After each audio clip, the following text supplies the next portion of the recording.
Hi every one.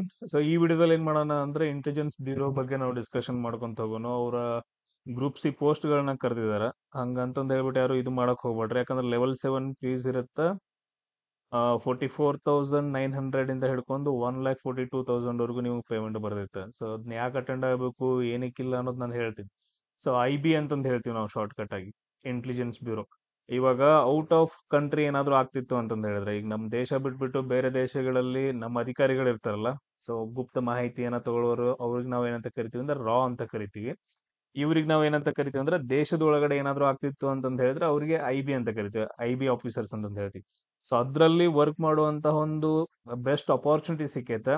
So ಅದನ್ನ ನೀವೇನ್ ಮಾಡ್ಕೋಬೇಕಂತಂದ್ ಹೇಳಿದ್ರೆ ಯೂಸ್ ಮಾಡ್ಕೋಬೇಕು. ನೋಡ್ರಿ, ವೇಕೆನ್ಸಿಗಳು ಎಷ್ಟಿದಾವ ಅಂತಂದ್ ಹೇಳಿದ್ರೆ ಟೋಟಲ್ ಆಗಿ 3,717 ವೇಕೆನ್ಸಿ ಇದಾವ. ಜನರಲ್ಗೆ 1,537, EWS ಗೆ 442, OBC ಗೆ 946, SC ಗೆ 566, ಆಮೇಲೆ ST ದವ್ರಿಗೆ ಏನಂದ್ರೆ 226 ಇದಾವ. ನೀವು ಯಾವ್ದಾದ್ರು ಗ್ರಾಜುಯೇಷನ್ ಎಜುಕೇಶನ್ ಅಂತ ಬಂತು ಅಂತ ಹೇಳಿದ್ರೆ ನೀವು ಯಾವ್ದಾದ್ರು ಗ್ರಾಜುಯೇಷನ್ ಕಂಪ್ಲೀಟ್ ಮಾಡ್ಕೊಂಡಿರ್ಬೇಕು. ಇವಾಗ ಫಾರ್ ಎಕ್ಸಾಂಪಲ್ BSc ಮುಗಿಸ್ಕೊಳ್ರಿ, MSc ಮುಗಿಸ್ಕೊಳ್ರಿ, ಅಥವಾ ಆರ್ಟ್ಸ್ ಆಗಿರ್ಬೋದು, ಕಾಮರ್ಸ್ ರಿಲೇಟೆಡ್ ಯಾವ್ದಾದ್ರು ಆಗಿರ್ಬೋದು, ಇಂಜಿನಿಯರಿಂಗ್, ಆಮೇಲೆ ಮೆಡಿಕಲ್, ಅದು ಮ್ಯಾಟರ್ ಆಗಂಗಿಲ್ಲ. ನಿಮ್ದೇನು ಕಂಪ್ಲೀಟ್ ಗ್ರಾಜುಯೇಷನ್ ಕಂಪ್ಲೀಟ್ ಆಗಿರ್ಬೇಕು. ಆಮೇಲೆ ಸ್ವಲ್ಪ ಏನಂತಂದ್ ಹೇಳಿದ್ರೆ ಕಂಪ್ಯೂಟರ್ ಬಗ್ಗೆ ನಾಲೆಜ್ ಇರಬೇಕು. ನಿಮ್ಗಂತೂ ಗೊತ್ತಾಗತ್ತೆ. ಇವನ್ ಒನ್ ಟೈಮ್ ನಿಮ್ಗೆ ಗೊತ್ತಿಲ್ಲ ಅಂದ್ರೂ ಕೂಡ ಎಕ್ಸಾಮ್ ಕ್ಲಿಯರ್ ಮಾಡಿ ಜಾಬ್ ಅಟೆಂಡ್ ಆಗುತ್ತನಾಗ ನಿಮ್ಗೆ ಅವಾಗ ಒಂದು ವಾರ ಕಲ್ತ್ಕೊಂಡ್ರೆ ಸಾಕು. ಆಫ್ ಮಾಡೋದ್ ಹೆಂಗ, ಆನ್ ಮಾಡೋದ್ ಹೆಂಗ, ಆಮೇಲೆ ಅದ್ರ ರಿಲೇಟೆಡ್. ಆಮೇಲೆ ಏಜ್ ಲಿಮಿಟ್ ನೋಡ್ರಿ, 18ರಿಂದ 27 ವರ್ಷದವರೆಗೂ ಏಜ್ ಲಿಮಿಟ್ ಎಷ್ಟೈತೆ ಅಂದ್ರೆ 18ರಿಂದ 27 ವರ್ಷದವರೆಗೂ ಐತೆ. ಆಮೇಲೆ ಇದು ಕೂಡ ಐತೆ, ಎಕ್ಸ್ಟೆನ್ಷನ್ ಐತೆ, ರಿಲ್ಯಾಕ್ಸೇಬಲ್. SC ST ದವ್ರಿಗೆ 5 ವರ್ಷ, OBC ಅವ್ರಿಗೆ ಏನಂದ್ರೆ 3 ವರ್ಷ ಎಕ್ಸ್ಟೆಂಡ್ ಆಗತ್ತೆ. ಅಂದ್ರೆ ಟೋಟಲ್ ಆಗಿ ಏನಂದ್ರೆ 30 ವರ್ಷದವರೆಗೂ. OBC ಅವ್ರು ಎಲ್ಲಿವರೆಗೂ ಅಂತಂದ್ ಹೇಳಿದ್ರೆ 30 ವರ್ಷದವರೆಗೂ. ಅದಾದ ನಂತರ SC ST ದವ್ರು ಏನಂತಂದ್ ಹೇಳಿದ್ರೆ 27+5 ಅಂತಂದ್ ಹೇಳಿದ್ರೆ 32 ವರ್ಷದವರೆಗೂ ಏನಂದ್ರೆ ಅಪ್ಲೈನ ಮಾಡಬಹುದು. ಸೊ ಇದೆಲ್ರಿಗೂ ಕ್ಲಿಯರ್ ಆಯ್ತಲ್ಲ. ಆಮೇಲೆ ನೆಕ್ಸ್ಟ್ ಅದರ್ ಥಿಂಗ್ಸ್ ಗಳಿದಾವ. ಅಂದ್ರೆ ಇವಾಗ ನೀವು ಆಲ್ರೆಡಿ ಡಿಪಾರ್ಟ್ಮೆಂಟ್ ಅಲ್ಲಿ ಇದ್ರಿ ಅಂತಂದ್ ಹೇಳಿದ್ರೆ, ಯಾವ್ದಾದ್ರು ಡಿಪಾರ್ಟ್ಮೆಂಟ್ ಅಲ್ಲಿ ಇದ್ರಿ ಅಂತಂದ್ ಹೇಳಿದ್ರೆ ನೀವು 40 ವರ್ಷದವರೆಗೂ ಅಟೆಂಡ್ ಆಗ್ಬಹುದು ಅಂತಂದ್ ಐತೆ. ಅದನ್ನ ನಮಗೆ ಈಗ ಬೇಡ, ಯಾಕಂತಂದ್ ಹೇಳಿದ್ರೆ ಯಾರು ಡಿಪಾರ್ಟ್ಮೆಂಟ್ ಅಲ್ಲಿ ಇರಂಗಿಲ್ಲ. ಎಲ್ರು ಏನಂದ್ರೆ ಇವಾಗ ಪ್ರಿಪೇರ್ ಆಗ್ತಾ ಇರ್ತೀರಿ. ನೋಡ್ರಿ, ಎಕ್ಸಾಮ್ ಯಾವ ತರ ಇರುತ್ತೆ ಅನ್ನೋದನ್ನ ನಮ್ ಡೀಟೇಲ್ ಆಗಿ ಕೊಟ್ಟು ಹೇಳ್ಬಿಡ್ತೇನೆ. ಟೋಟಲ್ ಆಗಿ 100 ಕ್ವಶನ್ಸ್ ಇರ್ತಾವ. ಎಕ್ಸಾಮ್ಸ್ ಅಂತ ಬಂದಾಗ ಟೋಟಲ್ ಆಗಿ 100 ಕ್ವಶನ್ಸ್ ಇರ್ತಾವ. ಅದರಲ್ಲಿ MCQ ಕ್ವಶನ್ಸ್ ಗಳು ಜಾಸ್ತಿ. ಅದನ್ನ ಟೋಟಲ್ 5 ಪಾರ್ಟ್ ಮಾಡಿರ್ತಾರ. ಫಸ್ಟ್ ಪಾರ್ಟ್ ಅಲ್ಲಿ ಕರೆಂಟ್ ಅಫೇರ್ಸ್ ಮೇಲೆ 20 ಕ್ವಶನ್ಸ್ ಗಳು ಬರ್ತಾವ. ಆಮೇಲೆ ಜನರಲ್ ಸ್ಟಡೀಸ್ ಮೇಲೆ, GK ಮೇಲೆ 20 ಕ್ವಶನ್ಸ್ ಗಳು ಬರ್ತಾವ. ಆಮೇಲೆ ಆಪ್ಟಿಟ್ಯೂಡ್ 20 ಕ್ವಶನ್ಸ್ ಗಳು. ಆಮೇಲೆ ರೀಸನಿಂಗ್ 20 ಕ್ವಶನ್ಸ್ ಗಳು. ಆಮೇಲೆ ಇಂಗ್ಲಿಷ್ ಗ್ರಾಮರ್ ಏನಂದ್ರೆ 20 ಕ್ವಶನ್ಸ್ ಗಳು. ಟೋಟಲ್ ಆಗಿ 100 ಕ್ವಶನ್ಸ್ ಗಳು ಇರ್ತಾವ. ಟೈಮಿಂಗ್ ನಿಮಗೆ 1 ಅವರ್ ಇರುತ್ತೆ. Totally 100 marks. ಟೋಟಲ್ ಏನಪ್ಪಾ ಅಂತಂದ್ರೆ 100 ಮಾರ್ಕ್ಸ್. ಆಮೇಲೆ ಇದಕ್ಕೆ ನೆಗೆಟಿವ್ ಮಾರ್ಕಿಂಗ್ ಐತೆ. ಈಗ ನಿಮ್ದು ಯಾವ್ದಾದ್ರು ಒಂದು ಕ್ವಶನ್ ರಾಂಗ್ ಆಯ್ತು ಅಂತಂದ್ ಹೇಳಿದ್ರೆ 0.25 ಮಾರ್ಕ್ಸ್ ಹೋಗುತ್ತೆ. ಯಾವ್ದಾದ್ರು ಆನ್ಸರ್ ರಾಂಗ್ ಆಯ್ತು ಅಂತಂದ್ ಹೇಳಿದ್ರೆ ಕ್ವಶನ್ ಆನ್ಸರ್ 0.25 ಏನಂತಂದ್ ಹೇಳಿದ್ರೆ ಮಾರ್ಕ್ಸ್ ಅನ್ನ ಡಿಡಕ್ಟ್ ಮಾಡ್ತಾರೆ. ಇದು ಟೈರ್ 1 ಅಲ್ಲಿ. ಇದು ಕ್ಲಿಯರ್ ಆಯ್ತು ನಂತರ ನೆಕ್ಸ್ಟ್ ಏನಂತ ಟೈರ್ 2 ಒಳಗಡೆ ಏನಂದ್ರೆ ಡಿಸ್ಕ್ರಿಪ್ಟಿವ್ ಟೈಪ್ ಪೇಪರ್ ಇರ್ತೈತೆ 50 ಮಾರ್ಕ್ಸ್ಗೆ. ಟೋಟಲ್ ಅಂತಂದ್ ಹೇಳಿದ್ರೆ 50 ಮಾರ್ಕ್ಸ್ಗೆ ಏನಪ್ಪಾ ಅಂತಂದ್ ಹೇಳಿದ್ರೆ ಡಿಸ್ಕ್ರಿಪ್ಟಿವ್ ಇರುತ್ತೆ. ಇದರಲ್ಲಿ ಎಸ್ಎ ಅಂತಂದ್ ಹೇಳಿದ್ರೆ ಪ್ರಬಂಧಗಳ ಮೇಲೆ ಏನಂದ್ರ 20 ಮಾರ್ಕ್ಸ್ ಇರ್ತೈತಿ. ಇಂಗ್ಲಿಷ್ ಕಾಂಪ್ರೆನ್ಷನ್ ಅಂದ್ರೆ ನಿಮ್ಗ ಪ್ಯಾರಾಗ್ರಾಫ್ ಕೊಟ್ಟಿರ್ತಾನ, ಆದ್ಮೇಲೆ ಕ್ವಶನ್ಸ್ ಗಳನ್ನ ಕೇಳ್ತಾನಲ್ಲ, ಅದು 10 ಮಾರ್ಕ್ಸ್ ಇರತೈತಿ. ಆಮೇಲೆ ಲಾಂಗ್ ಆನ್ಸರ್ ಟೈಪ್ ಕ್ವಶನ್ಸ್. ಇವಾಗ ಕ್ವಶನ್ಸ್ ಗಳನ್ನ ಕೇಳ್ತಾನ ಅಂದ್ರೆ 2 ಕ್ವಶನ್ಸ್ ಗಳನ್ನ ಕೇಳ್ತಾನ. ಫಾರ್ ಎಕ್ಸಾಂಪಲ್ ಇವಾಗ ಕರೆಂಟ್ ಅಫೇರ್ಸ್ ಅಲ್ಲಿ ಇವಾಗ ಏನೇನ್ ನಡೆದೈತಿ, ಇವಾಗ ಉಕ್ರೇನ್ ಅಂಡ್ ರಷ್ಯಾ ವಾರ್ ನಡೆದೈತೆ, ಅದ್ರ ಮೇಲೆ ಒಂದು ಕ್ವಶನ್ ಕೇಳ್ಬಿಟ್ಟು ಅದನ್ನ ನೀವೇನ್ ಮಾಡ್ಬೇಕಂದ್ರೆ 10 ಮಾರ್ಕ್ಸಿಗೆ ಬರಿಬೇಕಾಗತ್ತೆ.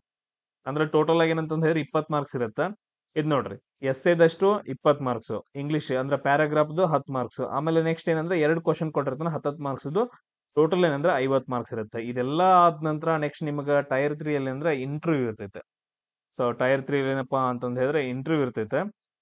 ಇದು ನಿಮ್ಗೆ ಏನಂತಂದ್ ಹೇಳಿದ್ರೆ ಎಕ್ಸಾಮ್ ಯಾವ ತರ ಇರ್ತೇವೋ ಅಂತಂದ್ ಹೇಳಿ. ಆಮೇಲೆ ನೆಕ್ಸ್ಟ್ ನೋಡ್ರಿ, ಎಕ್ಸಾಮಿನೇಷನ್, ಸಿಟಿ ಆಫ್ ಎಕ್ಸಾಮಿನೇಷನ್ ಕೊಟ್ಟಿದಾನ. ನಮ್ದು ಎಲ್ಲಿ ಬರುತ್ತದೆ ಅಂದ್ರೆ ಕರ್ನಾಟಕದಲ್ಲಿ ಯಾವ್ದು ನೋಡ್ರಿ, ಬೆಳಗಾವಿ ಐತಿ, ಬೆಂಗಳೂರು, ಹುಬ್ಳಿ, ಮಂಗಳೂರು, ಮೈಸೂರು, ಶಿವಮೊಗ್ಗ, ಉಡುಪಿ. ಇಷ್ಟು ಜನ ಇಲ್ಲಿ ಈ ಪ್ಲೇಸಸ್ ಗಳಲ್ಲಿ ಏನಂದ್ರೆ ನಿಮ್ಗೆ ಎಕ್ಸಾಮ್ ನ ಅಟೆಂಡ್ ಮಾಡುವಂತಹ ಒಂದು ಆಪ್ಷನ್ ಸಿಗುತ್ತೆ. ನಿಮ್ಗೆ ಯಾವ್ದು ನಿಯರೆಸ್ಟ್ ಇರುತ್ತೆ ಅದನ್ನ ನೀವು ಹಾಕೋಬೇಕಾಗ್ತೈತಿ. ಇಲ್ಲಿ ಕೊಟ್ಟಿದಾರೆ ನೋಡ್ರಿ, ಫಸ್ಟ್ ಏನಂತಂದ್ ಹೇಳಿದ್ರೆ ಟೈರ್ 1 ಎಕ್ಸಾಮ್ ಅಲ್ಲಿ ಎಷ್ಟ್ ಜನ ಸೆಲೆಕ್ಷನ್ ಆಗ್ತಾರ ಏನ್ ಅನ್ನೋದನ್ನ ಪರ್ಫಾರ್ಮೆನ್ಸ್, ಅದಾದಂತ ನಾರ್ಮಲೈಸೇಷನ್ ಮಾರ್ಕ್ಸ್ ಮೇಲೆ ಏನಂತಂದ್ ಹೇಳಿ ಡಿಪೆಂಡ್ ಆಗತ್ತೆ ಟೈರ್ 1 ಅಲ್ಲಿ. ಇವಾಗ ನೋಡ್ರಿ, UR ದವ್ರು ಏನಂತ ಜನರಲ್ ದವರು 35 ಮಾರ್ಕ್ಸ್ ಮೇಲೆ ತೆಗಿಬೇಕು. ಆಮೇಲೆ OBC ಅವ್ರು 34 ಮಾರ್ಕ್ಸ್ ಮೇಲೆ.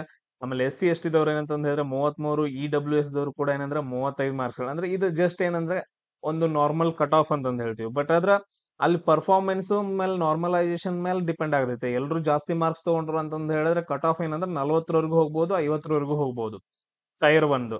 ಸೊ ಇದ್ ಮುಗಿಸಿದ್ರೆ ಅಂತಂದ್ ಹೇಳಿದ್ರೆ ಇಂಟು 10 ಮಾಡ್ತಾನ. ಸೊ ಎಷ್ಟ್ ಜನ ಎಷ್ಟ್ ಪೋಸ್ಟ್ ಇದಾವಲ್ಲ ಅದಕ್ಕೇನಪ್ಪಾ ಅಂತಂದ್ ಹೇಳಿದ್ರೆ ಇಂಟು 10 ಮಾಡ್ಬಿಟ್ಟು ನಿಮ್ಗ ಸೆಲೆಕ್ಷನ್ ಮಾಡ್ತಾನೆ. ಈಗ ಫಾರ್ ಎಕ್ಸಾಂಪಲ್ ಈಗ ನಮ್ಗೆ ಎಷ್ಟಿದಾವ ಇಲ್ಲಿ ವೇಕೆನ್ಸಿ ಎಷ್ಟಿದಾವ?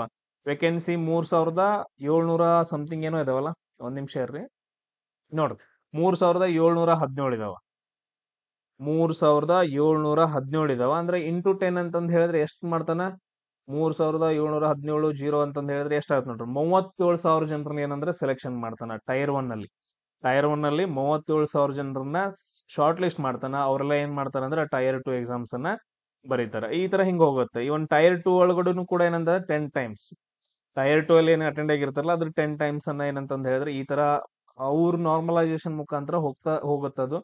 ಅದ್ರ ಬಗ್ಗೆ ಬಿಡ್ರಿ, ಫಸ್ಟ್ ಎಕ್ಸಾಮ್ ಅನ್ನ ಬರೋಣ.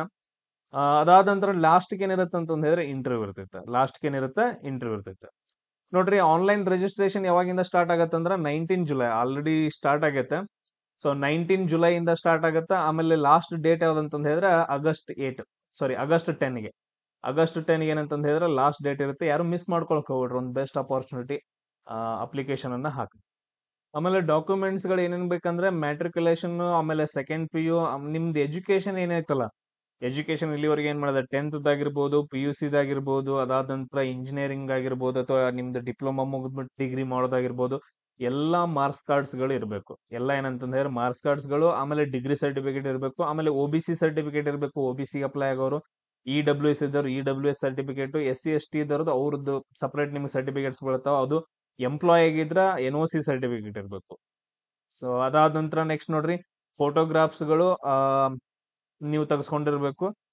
ಆಮೇಲೆ ಸರ್ಟಿಫಿಕೇಟ್ಸ್ ಗಳು ಅದಕ್ಕೆ ರಿಲೇಟೆಡ್ ಯಾವ ಇದಾವೆ. ಫಾರ್ ಎಕ್ಸಾಂಪಲ್ ಇವಾಗ ಕಾಸ್ಟ್ ಇನ್ಕಮ್ ಸರ್ಟಿಫಿಕೇಟ್ ಬೇಕಂದ್ರೆ ಅದು ಕೂಡ ಏನಂತಂದ್ರೆ ತೆಗೆಸಿಟ್ಕೊಂಡಿರ್ಬೇಕು. ಇದು ಯಾವ ಡಾಕ್ಯುಮೆಂಟ್ಸ್ ಗಳು ಬೇಕು ಅಂತಂದ್ ಹೇಳಿ ನೋಡ್ರಿ. ಒಂದ್ ಬೆಸ್ಟ್ ಅಪಾರ್ಚುನಿಟಿ, ಮಿಸ್ ಮಾಡ್ಕೊಳಕ್ ಹೋಗ್ಬೇಡ್ರಿ.